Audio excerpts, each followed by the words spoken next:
Getar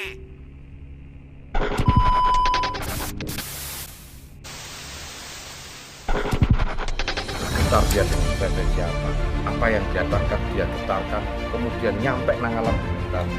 Dari alam sadar digetarkan Victoria nyampe nang alam bawah sadar, kemudian memberikan asumsi masukan kepada alam tidak sadar, limbic system, temporal, neokortex, dari transport. Kon tak ajari tasawuf modern, gak klenik aku ngajari. Di situ lah ada dajjal di dalam diri kita sama. Ini secara personalitas. Kalau secara identitas mungkin yang akan turun seperti itu. Al-Masih Dajjal, Isa Al-Masih. Makanya dikodekan sama Allah, Al-Masih itu ada dua. Kata guru saya yaitu tadi, mungkin Dajjal yang akan turun adalah Nabi Isa yang antikris, antikristus yang sebenarnya itu. Nah itulah yang akan membuat goro-goro di seluruh dunia itu. Dia turun pertama di Khurasan loh. Nah sekarang di manakah Khurasan itu? Irak Timur loh. Iran daerah sana itu. Nah, diikuti 70.000 Yahudi Absahan. Sekarang sudah pada kumpul untuk menyongsong sang Dajjal laknatullah sejati. Nah kalau merujuk dari konteksnya ini, kalau merujuk dari suatu negara, ya itu tadi Musa Samiri. Nah, Musa Samiri inilah yang dipakai namanya oleh oleh negara adidaya. Nah, itu Amerika, yaitu negeri Paman Sam, Samiri. Nah, yang mengarah kepada ini aku kota-kota Dajjal.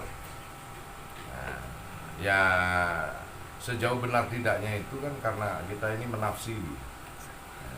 Dan kalau memang sesuatu hal yang besar, tafsirannya juga besar. Terus konteksnya dengan Al-Mahdi kan sebelum Isa turun kan Al-Mahdi dulu. Iya. Melawan Dajjal. Iya. Al-Mahdi tidak melawan Dajjal, tetapi mengumpulkan sisa-sisa umat muslim yang sejati. Yang melawan Dajjal adalah ini kan perang akhir zaman Al-Mahama Al-Gubro. Bahkan di akhirnya nanti di Menara Damaskus dikepung. Al-Mahdi dan itu subuh dikepung. Disinilah di bagian timur Menara Damaskus. Nah, Menara Putih namanya, Menara Putih Damaskus ini diturunkanlah Nabi Isa yang sebenarnya. Di situ kaget aja. Nah, di pintu Lot. Nah, itu dia berdiri begini Nabi Isa. Dajjal yang di belakang benteng dari Menara Damaskus ini sudah gemetar ya. Ada apa ini ya? Begitu dibuka, Nabi Isa asli itu dia meleleh seperti ini. Larilah dia ke timur. Nabi Isa sudah nyampe timur, Yesus.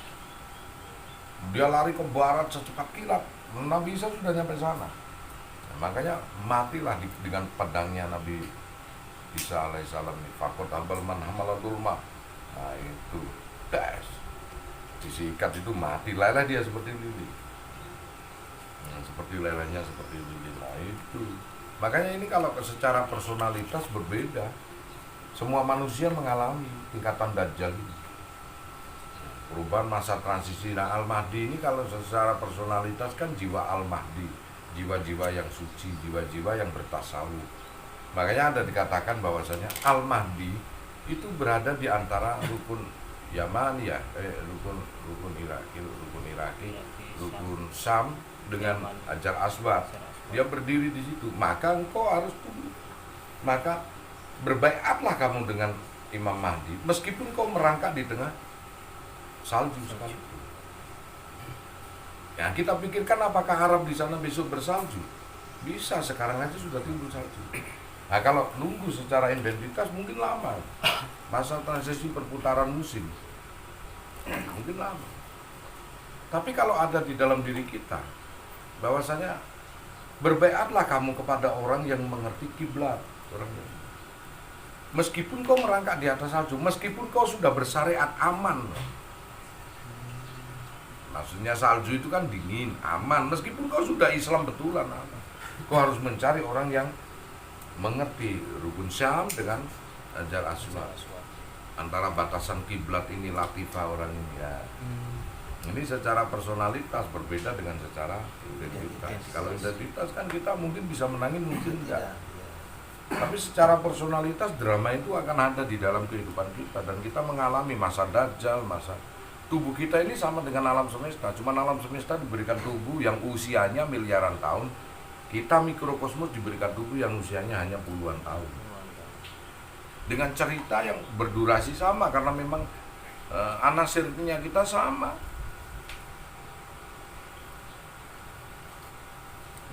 Kita di tubuhnya alam semesta ini juga didampingi malaikat juga, Jibril, Mikail, Israfil, Israel. Di tubuh kita juga didampingi sejenis itu yang disebut amarah, sufiyah, luamah, mutmainah. Begitu. Durasinya yang hampir bersamaan. Jikalau secara identitas, apakah mungkin sekarang ini sudah tidak pada zamannya Dajjal? Iya. Semua terfitnahkan. Makanya kode Dajjal di dalam literatur huruf ya, atau di dalam literatur kata dan kalimat itu mengarah kepada saat Rasulullah Mi'raj. Saat Rasulullah Mi'raj berada pada luasan 9 dimensi dengan langit ke-7, maka melihat segala bentuk itu seperti cermin, dia kebalik. Kenapa ya? Uang yang diciptakan dari kartal dan diral, dolar, itu dari awal penciptaannya semua berganti. Sampai sekarang ya 100 tahun dalam penciptaan itu berganti, baik 2 dolar, 5 dolar, 10 dolar, 50 dolar, 100 dolar. Itu hampir dekade 1 window 8 tahun, 10 tahun itu berganti. Yang tidak berganti satu, kode-kode Yahudi, Freemasonry, yaitu $1. Nah, $1 itu uniknya kalau Rasulullah. Kenapa Rasulullah menyatakan Dajjal? Karena berada di lintasan dimensi 9, langit ke-7. Kalau dia melihat itu seperti kita melihat bahasa Ibrani itu. Kalau kita membaca dolarnya jangan dibentuk $1, $1 kan. Nah, tapi dibaca pada saat ada cermin. Di dalam cermin itu kalau kita baca kebalik tulisan bahasa Ibrani Owen Dujjal, LL-nya jadi DJ, Owen Dujjal. Akan dikuasai. Yang dikatakan mata satu karena memang di logonya $1 itu ada segitiga mata satu dengan Victoria terbalik, Freemasonry dan Illuminati kan. Inilah konspirasi elit global, the new world order, tatanan dunia baru tanpa Tuhan. Jadi dunia ini mau dibikin tatanan dunia yang berasaskan hak asasi manusia, yang mandiri, berdiri sendiri, tanpa ada campur tangan Tuhan di dalam. Maka orang Illuminati yang diketuai oleh Abdon Bissell tahun 1661, kemudian dia membentuk jaringan jadi PBB. Freemasonry yang diketuai William Rothschild, dia membentuk jaringan polisi dunia Amerika. Sampai sekarang Rockefeller, kemudian Bill Gates, Alex DuPont, keluarga DuPont family, itu yang membuat orang-orang dolar semua. Uniknya Federal Reserve itu Bank Dunia itu tidak dimiliki oleh pemerintah, termasuk Indonesia. Kau pikir Bank Indonesia dimiliki pemerintah? Beda loh gajinya. Dan tingkatan gubernur Bank Indonesia setara dengan presiden dan presiden. Setara. Pejabat tinggi setingkat presiden apa? DPR, MA, Pangap, gubernur BI, baru presiden sekarang. Harusnya kalau milik Indonesia itu dibawa ke pemerintahan presiden dalam pengawasan MK, Mahkamah BPK, Badan Pemeriksa. Itu setara dalam hal jabatan aja atau secara nominal penghasilan? Semuanya. Makanya nggak bisa kamu menjamin Bank Indonesia ini dengan pemerintah setara, itu nggak bisa. Dalam arti di bawah naungannya presiden nggak bisa. Cuman dalam kepemilian sang gubernur ini melibatkan presiden, itu wacana. Tapi dia berdiri sendiri. Terus dengan konteks sejarah ini kan sebenarnya udah ada untuk menghancurkan mereka dengan dolar yang segitu banyak. Ini sebenarnya udah mendekati. Iya. hancur kalau itu dibuka semua. Makanya Bung Karno itu pada tahun sekian dulu keluar dari PBB. Kenapa keluar? Karena dia tahu siapa PBB. Kita sekali-sekali tak akan pernah mengenal ketuanya, sing dikenal no sekjen terus kan. Iya. Sekretaris. Terus ketuanya ada Wilson. Bentuknya kan piramida dia. Unsur penyerap energi alam semesta itu ada 4. Dung, Ka'bah. Ka'bah, kotak kubus, piramid, obelis, tugu, tanduk setan. Yang dipakai orang-orang Freemason itu adalah piramid dengan tanduk setan, obelis. Yang dipakai orang-orang beragama seperti Islam dan Nasrani itu adalah dung, kubah dengan Ka'bah, kotak kubus. Itu penyerap energi. Jadi sama-sama. Loh, mereka semua tahu hakikatnya energi. Kita Islam dibodoh-bodohi. Makanya setiap bank Indonesia, setiap bank sentral di mana dunia ada tanduk obelis. BI sebelahan dengan Tugu Pahlawan. Tamrin BI bersebelahan dengan Monas. Tanduk Tugu kemerdekaan Amerika juga bersebelahan dengan Fed. Dengan istana kepresidenan, Gedung Putih, White House. Monas itu bentukan mereka juga. Nah, semuanya hanya 3 bank, 3 negara top yang sistem perbankannya berbeda. Swiss, korup, Iran. Duanya ini mau dihancurin karena kalau Swiss bingung mau ngancurin bagaimana, dia di tengah-tengah Eropa. Dia berhubungan dengan Prancis, berhubungan dengan Jerman, berhubungan dengan... Nah, perbankan di Indonesia sekarang ini, zamannya Sri Mulyani ini akan mengarah kepada Swiss. Itu sebabnya Sri Mulyani kemarin jadi Direktur Bank Dunia Billion Bank. Ini yang bingung Amerika kalau Indonesia mau jadi bank yang sistemnya seperti Swiss.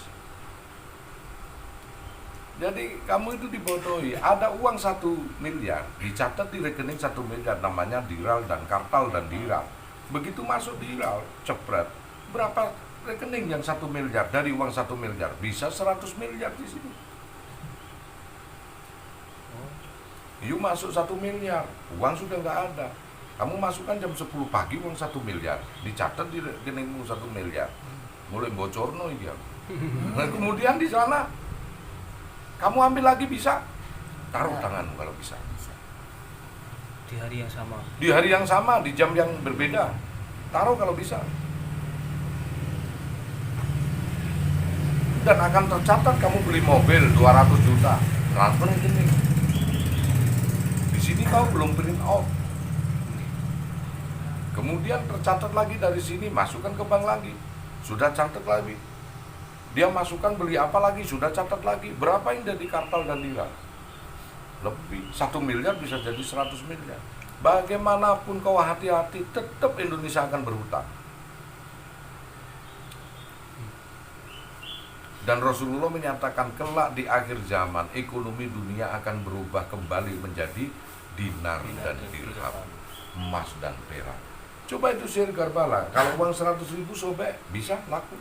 Nggak bisa. Coba kalau emas begini patah, laku nggak? Masih laku. Yang itu yang sih. Harusnya emas yang asli jadikan kolateral tandingan dari kupon. Itu kan sebetulnya kupon. Kupon. Uang itu. Dari koin-koin mewakili. Prinsip ekonomi dunia itu ada Hagel Investment Program. Investment Program yang orang sistem rolling program. Ekonomi mana dia punya standar kolateral dipinjamkan pengusaha-pengusaha seluruh dunia, baru kita dapat persentase.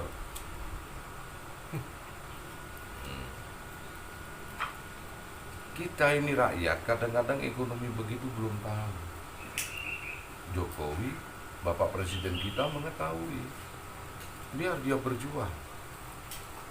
Sekarang Eropa aja dibikin bingung sama Pak Jokowi itu. Kelapa sawit bisa jadi B berapa? B2 ya?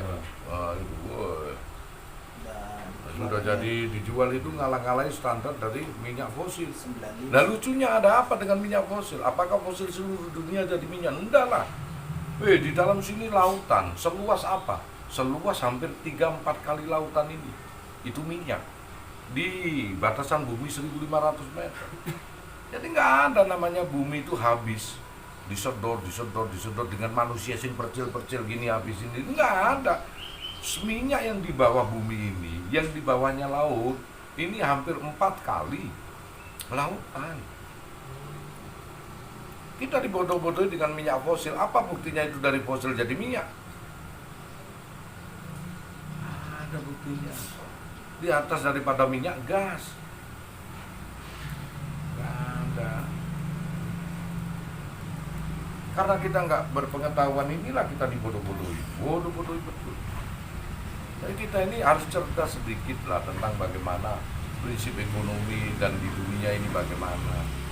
Sekarang ini sudah Indonesia mendunia loh. Berkat Bapak Presiden kita ya. Solar bisa 250 rupiah kalau mau bertanding.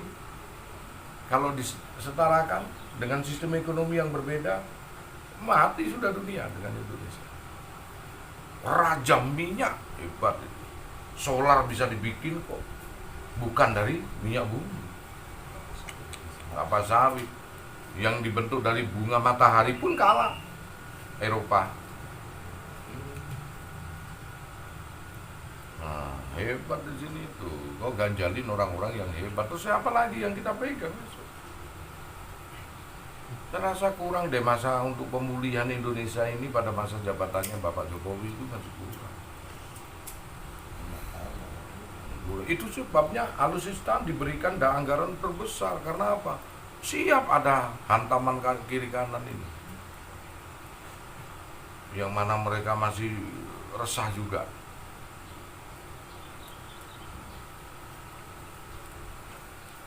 Kita berhadapan dengan dajjal-dajjal, penguasa-penguasa sing mengerikan. Hanya orang-orang yang berjiwa satrio piningit ini yang mampu melakukan. Kau hina-hina itu ibunya, tapi kita nggak tahu diri. Dia sudah diam, dia gunakan jabatan kekuatannya, mampus lagi. Iya dong. Manusia model apa kita ini ditata, diatur, kita juga nggak disusahkan. Selalu yang dilihat yang buruknya saja. Coba lihat yang kelebihannya itu, tol sudah membentang dari pojok dengan pojok. Itu kenyataan. Kenapa nggak kau bicarakan? Sampai Papua yang dulunya berlumut, berlumpur, nggak karu-karuan, sekarang sudah halus, hotel-hotel sudah mulai berdiri. Kenapa kamu tidak bicarakan ini yang baik? Kenapa mesti kita bicarakan yang belum terjadi? Sekarang yang dibahas tentang pemindahan ibu kota, bagaimana pemindahan ibu kota? Nanti akan gagal, nanti akan terjadi begini, akan ada perusakan lingkungan. Namanya ya alam itu tidak akan abadi ya. Lu puto gak dirusak menungso, ya rusak karepe dhewe alam ini, nggak abadi. Yang penting dalam suatu konteks merusak alam untuk pelestarian itu bagus. Kon pikir alami model primitif loh. Saya ini juga dulu bukan pengagum Pak Jokowi, tetapi kalau kita mengetahui konteks kerjanya, ya kita harus besar hati dong. Kita harus mengakui dong. Terus siapa lagi yang kamu pilih? Siapa aja yang jadi presiden, pro kontra mesti ada itu dimanapun kalau kita nggak melewati. Cuman yang gitulah. Hilangkan tradisi penghinaan kepada negarawan ataupun presiden kita itu nggak boleh. Kewibawaan negara itu letaknya di pundak beliau. Kalau kita menghina orang sendiri itu sama dengan kita menghancurkan kewibawaan negara. Nggak boleh. Kita nggak pernah tahu lah, nggak pernah sekolah kamu MSDN-mu sampai ke wiraan, ke tata negaraan. Kalau zaman saya dulu kan kalau mau masuk kuliah kan ada B4 ya. B4, mau kawin aja nggak ada P4, kau lewat tuh. Ada P4. Nah itu.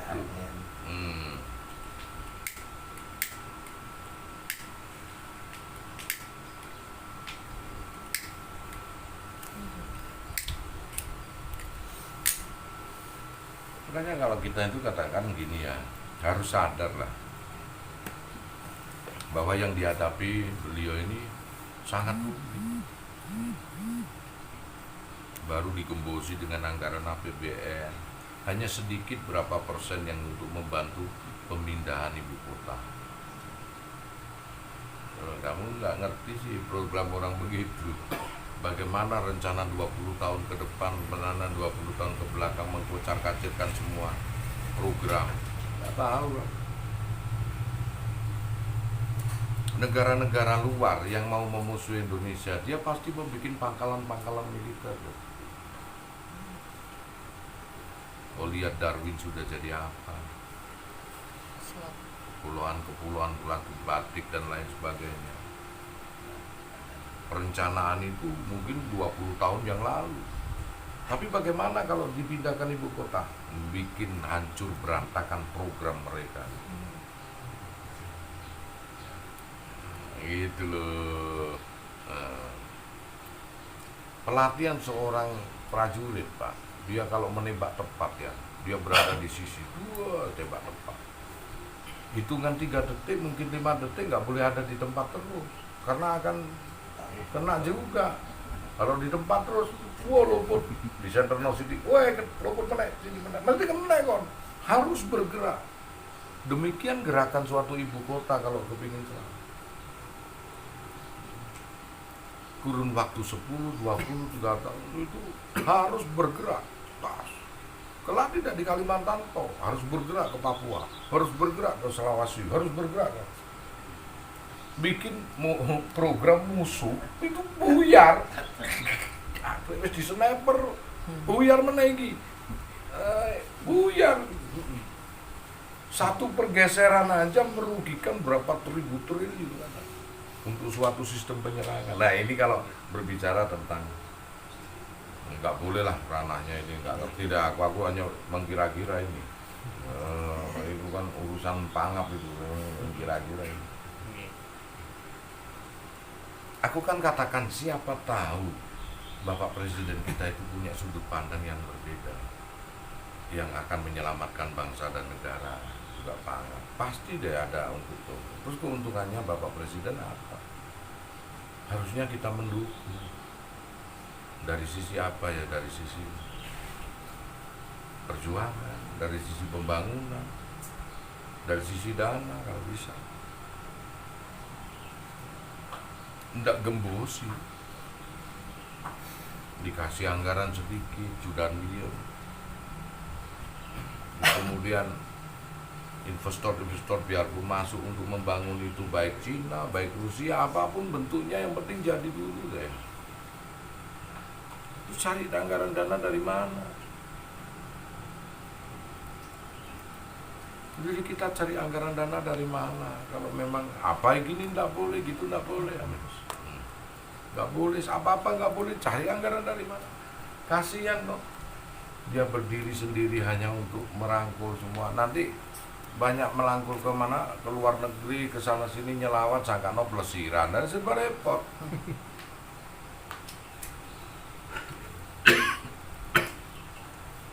Intinya satu sisi aja, kita nggak mau bermain politik kalau siapapun presidennya kita. Yang kali ini Bapak Jokowi ya, kita sanjung, jangan kita hujat-hujat, usah kita hujat pejabat. Kalau kita menghujat orang selagi itu belum tahu pasti dosa kita itu berapa besar, gak enak kita matinya nanti. Terus kita ini diatur, beliau juga pikulannya berat. Kalau kita meleset dalam menghujat, maka pikulan beliau jadi pikulan kita berat. Udah karo ngerasani Kanjeng Nabi apa itu. Karena ulama wal umaro itu bersamaan. Gak ada kok yang dibantai sama Bapak Jokowi. Ya nek kon ini tradisi begini tuh, sopo sing jadi presiden ya elek terus. Kita berusaha untuk legowo lah. Apa sih legowo itu?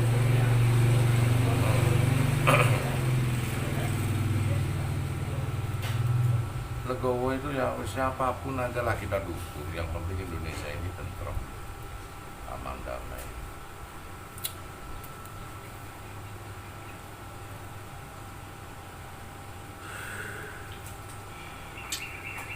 Nah inilah dajjal-dajjal yang sekarang sedang merasuki jiwa-jiwa rakyat Indonesia, ya. Dajjal yang wow. Nah, sekarang dikatakan rezim mah terlalu deh, nah ngomong rezim. Walah. Baik. Jadilah orang yang sahdu hatinya. Seorang toreko sejati, kumpulan kita harus sahdu. Siapapun Siap. pemimpinnya kita dukung, kita asal tidak dolim kok, nggak ada dolim. Dikatakan rezim apakah dolim? Terlalu mengada-ada, satu orang minta sejuta orang harus sama dengan hatinya itu sulit.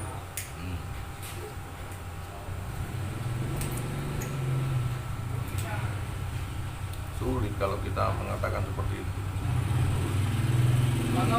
Yo. Yo.